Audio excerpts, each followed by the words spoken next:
kalian bertiga keren banget. Tapi pemirsa, selamat Hari Bale Internasional. Ini adalah bentuk perayaan kita ya, Jessica ya.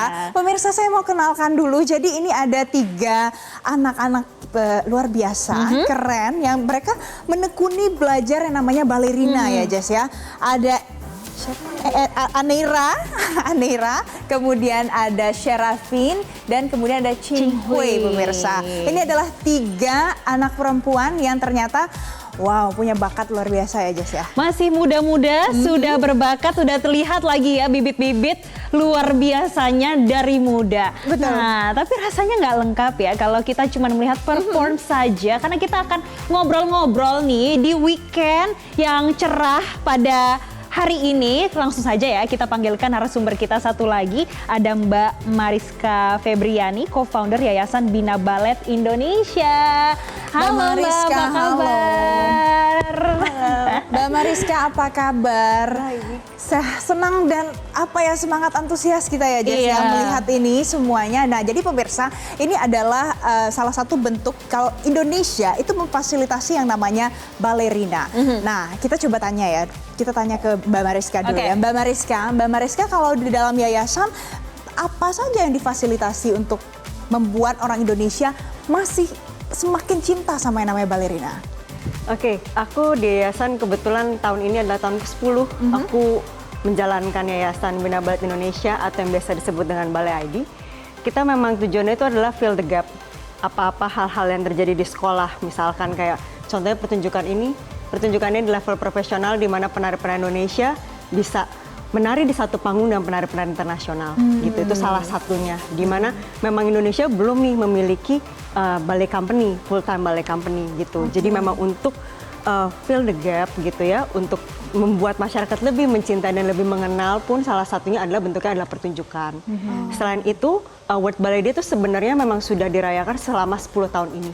Tapi memang baru 3 tahun terakhir ini tuh Indonesia secara kolektif kita turut merayakan World Ballet Day dengan cara 2 tahun pertama itu kita di Posblok gitu. Jadi memang kita bawa kepada masyarakat gitu. Jadi memang tempat area terbuka untuk publik, siapapun bisa datang, siapapun bisa nonton gitu.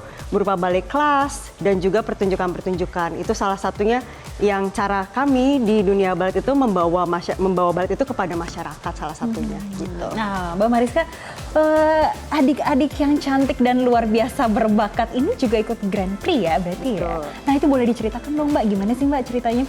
Nah, kebetulan banget mungkin berapa ya, sekitar 5-6 tahun terakhir ini memang sudah ada lomba-lomba internasional yang diselenggarakan di Indonesia. Di mana yang biasa terjadi di Indonesia itu adalah regionalnya. Contohnya 3 adik-adik luar biasa ini mereka mengikuti lomba Youth American Grand Prix regional yang di Indonesia. Di mana pemenang-pemenang ini di bulan April ya biasanya ya. Di bulan April akan berangkat ke Amerika untuk melakukan lomba finalnya. Gitu. Oh, jadi nanti Aneira, Qinghui, dan juga Sherafin akan berangkat ke Amerika di bulan April untuk ikut kompetisinya? Buat aku, kalau aku dapat invitation buat ke finals, aku mau sih berangkat buat experience. Kita doakan dong, harus ya. Kalau mau berangkat, tadi pemirsa kita udah lihat ya penampilannya luar biasa, spektakuler. Itu latihannya berapa lama kalau kamu? Aku biasanya tiap hari 5 jam. Itu soalnya aku join full time programnya Marilupi Dance Academy. Aku juga ada regular classes biasanya, and then mostly coachings. Oke, Mbak Mariska, persiapannya 5 jam. Tapi maksudnya nih 5 jam ada private session, kemudian ada regular class. Itu maksudnya apa? Perbedaannya di mana, Mbak? Ya, jadi kalau memang regular class itu memang sebenarnya kita kan naturally itu di ballet itu tuh kelas itu adalah makanan sehari-hari. Sehari-hari yang kita harus mengasah kemampuan kita, otot-ototnya kita maintain segala macam itu tuh biasa regular class. Jadi setiap hari tuh biasa 1,5 jam kira-kira. Nah, di luar itu banyak nih yang perlu dilatih. Misalkan kayak tadi tarian, khusus latihan tarian. Di mana private itu biasa one on one. Antara pengajarnya dengan anak-anak gitu. Karena beda-beda kan nih tariannya gitu. Kayak fokusnya harus beda-beda yang mana yang diperbaiki gitu. Jadi 5 jam itu memang ada biasanya memang regular class, which is itu adalah mengasah teknik setiap hari. kemudian mungkin memang ada private class karena mungkin lagi fokus mau lomba atau mau pertunjukan gitu untuk mempersiapkan tariannya gitu. Jadi sehari-hari bisa 4-5 jam. Wow, Ya. 4 sampai 5 jam konsisten ya mereka ya. Oh, jadi tari-tariannya juga berbeda ya Mbak Mariska. Kalau Sherafin tadi tariannya apa? Karena kamu tadi menarik banget, keren banget tadi. Kamu tadi apa? Itu tadi tarian kontem. Oh, kontem. Iya. Kamu sudah belajar ballet, melakukan ballet sejak umur berapa Sherafin? 10 tahun. Wow, sekarang umurnya? 12. Setiap hari latihannya? Iya. Oh, Mbak Mariska, ini sudah 10 tahun berlatih balet begitu. Artinya memang harus dari kecil ya? Kalau untuk balet atau nanti pas dewasa mereka bisa sih sebetulnya mulai gitu untuk ikut balet. Sebenarnya idealnya masih kecil karena Idealnya ya? Betul, idealnya karena masalahnya memang dari komposisi otot, dari flexibility itu masih lebih bisa kita bentuk ketika usia masih muda. Tapi tidak menutup kemungkinan untuk adult ballet sekarang juga makin menggeliat, makin banyak penari-penari adult itu ikut kelas-kelas balet gitu. Jadi di usia ya kita bilang late starter lah, mungkin kayak 17 baru mulai atau 14, 15, tapi bukan tidak mungkin, tapi mungkin memang beda ya kalau anak-anak cara kita pushnya juga berbeda karena memang udah komposisinya ya jadi pace-nya tuh mungkin nggak sama tapi bukan tertutup kemungkinan ketika adult itu tidak bisa balet sama sekali. Masih ada harapan Val ya buat kita Kita berdua ya berarti ya. Ini karena mau merayakan Hari Balet Sedunia kan, kita akan ikut juga ceritanya Mbak Mariska. Nah, Jessica, ada satu lagi pemirsa yang paling menarik adalah Ching Hui ini, dia itu bukan orang Indonesia, dia adalah warga negara Singapura, Jessica, tapi datang ke Indonesia khusus untuk belajar yang namanya balerina. Kita coba tanya ya, Ching Hui, why do you choose Indonesia to learn ballet? What's your opinion? I choose Indonesia to do ballet because Singapore doesn't provide full-time program, and so I decided to come to Indonesia to do the full-time program with Malupi. Okay. And then secondly is because it's not too far away, so that I can go back anytime I want, and it's not like very far away, so I won't be able to see my family. Oh, so your parents in Singapore? Yes, I'm alone here. Alone in Jakarta? Yeah. Oh, wow. Just to learn ballerina. Iya. Kalau begitu ini luar biasa keren ya Jessica ya. Mbak Mariska terima kasih ya karena sudah memberikan pencerahan kalau balerina ini ternyata masih ada di Indonesia. Bahkan orang-orang dari internasional juga mau belajar ke Indonesia untuk khusus belajar balet. Nanti kita masih lanjutkan dengan Mbak Mariska. Kita akan tanya-tanya seputar balet pemirsa. Tapi kita jeda terlebih dahulu. Usai jeda tetaplah bersama kami.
Nah itu dia ya pemirsa performance dari ini ya Namarina Youth Dance ya. Ini juga nggak kalah keren ya Jessica ya. Ini menarik banget soalnya kalau biasanya pada pakai tutu, ini Sekarang ada beda. batiknya. Dari tadi tuh saya udah ngeliatin. Iya, Oh ini biasanya pakai tutu Indonesia ini banget kalau Indonesia yang ini. banget. Oke. Pemirsa, kita mau ajak Mbak Mariska lagi. Tadi saya cari Mbak Mariskanya mana ya? Mbak Mariska, Mbak Mariska, silakan. Mbak Mariska, Mbak Mariska, ini kita langsung kalau yang ngobrol. seperti ini gimana Mbak Mariska? Karena ada budaya Indonesianya juga di dalam ballet. Dan bagaimana mau memfasilitasi ada budaya Indonesianya di dalam balerina itu? Jadi sebenarnya kita tuh udah dari sekitar tahun 50-an ketika sekolah-sekolah balet itu mulai dipegang oleh orang-orang Indonesia sendiri. Jadi hasilnya cukup banyak sekolah-sekolah itu berawal guru-guru pendahulu kita tuh belajar dari orang-orang Belanda pada saat masa penjajahan. Nah ketika mulai tahun 50-an itu dipegang oleh masyarakat Indonesia sendiri, guru-guru kami orang Indonesia sendiri, mulai terjadi akulturasi dan banyak banget karya-karya tuh yang memang berusaha untuk mencampurkan antara balet dengan Indonesia, tradisi Indonesia gitu. Jadi emang could be anything gitu karena buat kami balet itu adalah teknik ketubuhan yang bisa dibawa kemanapun gitu. Mungkin kebetulan yang ini contohnya adalah memang lebih nuansanya Jawa gitu ya, gitu. Ada juga pernah juga dengan Bali misalkan, dengan Papua gitu. Nah, Mbak Irina, mau tahu dong kalau di Indonesia tuh geliatnya seperti apa sih dan gimana sih bisa memodifikasi dengan gimana ya? Gak ini loh, ada internasionalnya tapi ada Indonesianya juga gitu. Iya. Silakan nih Mbak. Iya, jadi kalau kami kebetulan di Namarina Youth Dance itu memang selalu mau kita memang belajarnya basicnya mungkin memang balet gitu. Itu kan dari barat ya. Cuman karena kita kan orang Indonesia, kita tinggal di Indonesia, jadi pasti kebudayaan Indonesia tuh nggak bisa lepas gitu dari kita. Jadi makanya kita selalu berusaha yang tadi Mariska bilang diakulturasi gitu. Jadi yang tadi mungkin dilihat itu ada sentuhan Jawanya, tapi kami juga pernah ada yang sentuhan Balinya, ada yang Minangnya gitu. Jadi memang nggak mungkin lepas lah gitu ke Indonesiaan itu dari kami yang tinggal di Indonesia ini gitu. Jadi baletnya bisa lebih unik lagi gitu. Jadi kalau dibawa ke internasional pun mungkin ada sentuhan yang di luar nggak ada ya? gitu. Iya. Jadi balerina betul. ini punya identitas sendiri karena datangnya dari orang Indonesia Betul. dan ada unsur-unsur Indonesianya. Iya. Nah, pertanyaannya adalah kalau semuanya ada unsur Indonesianya, bagaimana sebenarnya minat orang Indonesia untuk balerina ini? Karena Anda praktisi pasti tahu. Minat untuk balet sendiri yang saya lihat sih tetap selalu ada ya, maksudnya terutama untuk anak-anak karena balet itu kan bagus untuk basic yang tadi Mariska bilang juga untuk teknik ketubuhannya tuh baik sekali gitu untuk kayak postur itu kan sangat melatih hal tersebut. Jadi minatnya sih selalu ada, cuma mungkin ya sekarang kan juga banyak pilihan ya untuk misalnya ekstrakurikuler atau kegiatan-kegiatan lain di luar sekolah. Jadi mungkin beberapa ada yang memilih balet, ada yang memilih kegiatan lain, tapi minatnya sih ada ya. Cuma mungkin ya nggak seperti di barat kali ya, tapi ada sih gitu. Dan ya bisa banyak pilihan juga sekarang di Indonesia gitu. Mbak Mariska, kalau perkembangannya peminat balet itu dari tahun ke tahun selalu semakin tinggi atau gimana sih? Oke, ini kebetulan juga sebenarnya nih dalam rangka World Ballet Day ini nih kita tuh mau ada streaming nih minggu depan, persis banget di hari Sabtu tanggal 9 November jam 4 sore kita akan streaming. Nah, dalam rangka streamingnya itu tuh memang kebetulan banget kami di yayasan itu melakukan pemetaan atau pendataan sekolah-sekolah balet di seluruh Indonesia. Ini sedikit bocorannya, terus terang aku juga lumayan kaget gitu ketika data terkumpul. Ternyata per tahun ini ada sekitar 17.000 murid balet satu Indonesia Raya. Walaupun mungkin memang dibandingkan dengan populasi Indonesia itu masih terasa sedikit ya gitu. Tapi itu terus dan terus meningkat gitu. Apalagi dengan semakin mudahnya informasi kita dapatkan gitu ya dari internet. Juga memang anak-anak juga makin sering baca dan sebagainya tuh memang semakin banyak sih minatnya aku rasa gitu. Oke, ini 17.000 loh. Angkanya sebenarnya luar biasa ya itu yang Mbak Mariska ya. Nah yang terakhir aja sih kayak kita tanya ketiga-tiganya karena ini adalah penari balet. Karena hari ini adalah Hari Balet Sedunia, apa harapannya singkat saja untuk balet di tanah air kita, Mbak Irina? Kalau dari saya sih semoga balet terus berkembang. Tadi Mariska juga mention soal ballet company di Indonesia. Mungkin kalau dari kami nama Rina Youth Dance masih semi professional. Harapannya ke depannya bisa ada yang profesional juga, bisa menaungi lebih banyak lagi talent-talent yang besar sebenarnya ada di Indonesia. Oke. Nah coba kalau dari ini Mbak Asya, namanya pemirsa Mbak Asya punya harapannya apa? Semoga makin banyak lagi minatnya untuk ikut balet. Mbak Cynthia juga sama?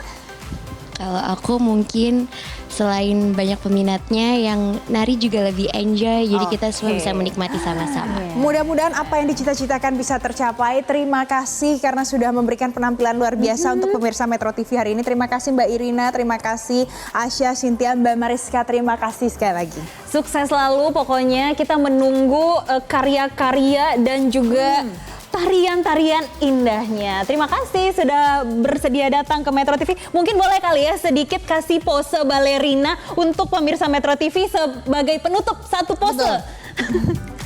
Ini sekaligus mengakhiri jumpa kita pemirsa. Terima kasih. Terima Saya kasih. Valencia Saya Melvinsi. Jessica Wulandari. Jangan lupa saksikan kembali Newsline besok pada pukul 14.05 waktu Indonesia Barat. Terima kasih dan sampai jumpa. Sampai jumpa.